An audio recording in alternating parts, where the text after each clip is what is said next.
I just wanted to make myself very, very clear with these messages. I have nothing against religion. I don't have anything against anybody, to be honest. I'm even empathetic with the people who choose to do dark things, because I think one of the reasons why these dark entities are able to thrive in religious communities, because they're so focused on looking good, they don't see the ways that darkness can slide right in. Because if you're not looking at the darkness, you're not going to see it. If you're focusing only on love and light, and trust me when I tell you, I used to be that person. I used to think everybody can go. I still believe everyone deserves forgiveness, because I feel like forgiveness is for self. But I also now believe that just because you forgive somebody doesn't mean that you have to actually stand next to them. You can forgive them and love them from the bottom of your heart. Do it from across the world, because some people will constantly, when I started to learn and understand energy, it made me realize that what people do and say out of their mouths is not a reflection of what their heart puts out. If you're standing next to someone who's only doing and saying one thing, but their heart is intending and projecting a negativity over your life, it is still going to touch you. I forgive them because obviously something happened to them in order to make them this way. But that does not mean that you have to stay around that person, allow yourself to continue to be walked over and hurt by them. So completely understand, it wasn't until God moved me to this space I am in now that I started actually literally seeing the evil in people. I was hearing about it and I was discerning it. I was getting the downloads, but something in my mind would not let me connect it.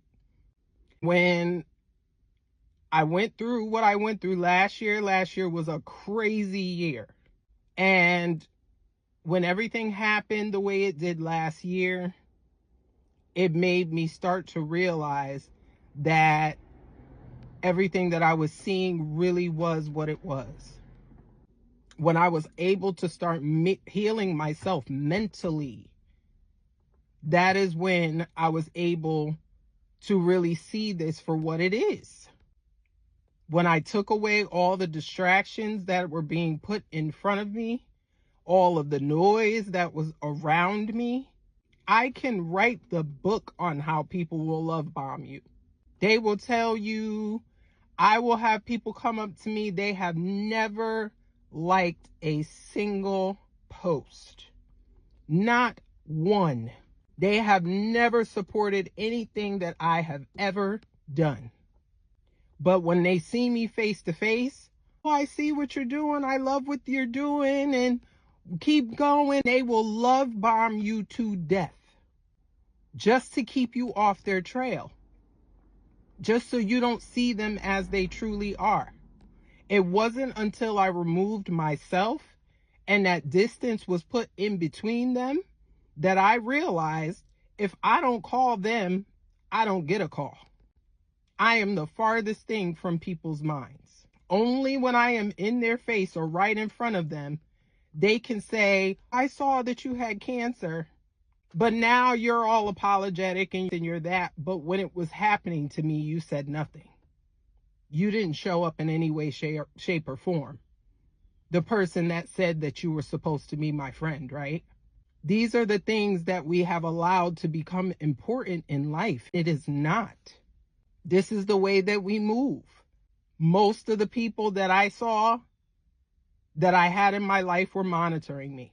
They were monitoring spirits. All they've ever done is watch me. They have never been there to support. They have never showed up when it was important. All they have ever done is watch. This is what our communities are made up of now. Because now we have social media and it's so easy, 1212. It's so easy for people to be a part of your life without ever having to be accountable for being a part of your life. They can see everything that you have going on, never have to actually show up for you. In these communities that we call home, that's exactly what you get. In my vision, what has been shown to me, it is time for us to take away all of those types of things that keep us separated as humanity. This morning, I am 45 years old. This morning, footage of the Million Man March came up. That was when a million black men got together peacefully and celebrated one another. They showed solidarity for one another. I believe, don't quote me, but I believe it was 30 years ago, 1995. I have never seen footage of this event in my whole 45 years that I could remember. I have heard of the Million Man March. My kitty is back. But I don't remember, and it's possible that I just don't remember it, but I'm just saying, this is the point that I'm trying to make. This is the type of stuff that they don't show you. They don't show community anymore because they don't want us to be a community. They want us to be separate. They want us to fight each other. They want us to hate each other. And then my question was, are we better off today in our communities? Are we better off today than we were then? And I don't think that we are. I don't think that we are. And there's so many different reasons for that. I really feel like there is such a need to get back to that. Common ground, common goals, people who have the same goals and the same mindsets, the people who can see a bigger picture, forward movement. Not focusing on what has happened in the past. Not focusing on what this person did to me last week.